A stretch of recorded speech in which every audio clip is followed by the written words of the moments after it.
Why is the energy so low? Good afternoon. All right. Does anybody know the meaning of Osho free? Has anybody heard that? Nobody. Wow. Oh, yes, you have. Okay. Okay, please, you want to tell us what?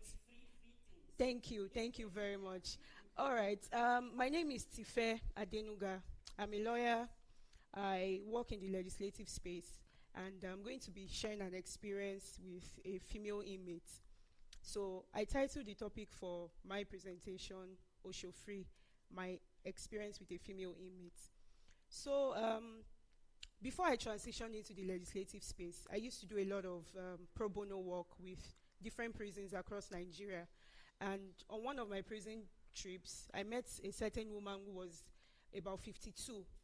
And I was very curious to know why a 52-year-old woman that doesn't use earrings, her hair was not palmed. I was very curious to really know what she was doing in the prison. And then I decided to be the one to take her interview.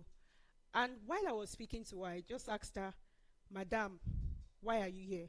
She was laughing and crying at the same time. So I sort of took a step backward because it was awkward. How is somebody laughing and crying? I hope the next thing will not be that, some scratches here and there. So this woman said that she's a civil servant, and then she noticed that at some point she was receiving extra salary.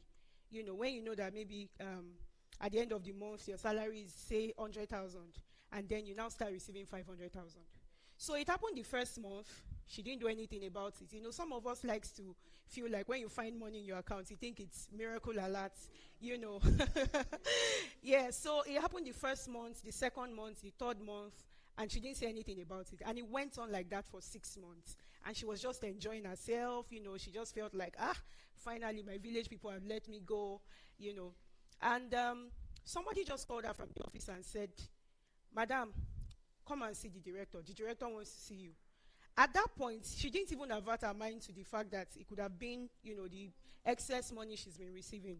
And from there were people from ICPC who wanted to question her. And from there, they took her in. From there, she landed in the prison. So what happened was that I'm just going to share my lessons. The first lesson I learned from this experience is that as adults, there are some things that we find out about our lives, about our finances, things that are unusual, that we must pay attention to. Because what struck me for that woman was that she was very close to retiring, and then she landed in prison. So if you don't pay attention to seemingly little things that we need to pay attention to, it might spoil the years of work that somebody has been doing for, over the years. My second lesson from that experience is that Osho free is not free. Because at the end of the day, it felt like she was getting free money, but it has cost her a lot, being in the prison, having to get lawyers, having to do all of those things. And then my third lesson from that experience is that whenever something is happening that involves your finances and you don't know, something that involves the bank or that involves your office, make sure you speak. Osho free used to tear somebody's pockets. So those are my lessons from my experience with these female inmates, and I hope we all learn from this story. Thank you for listening.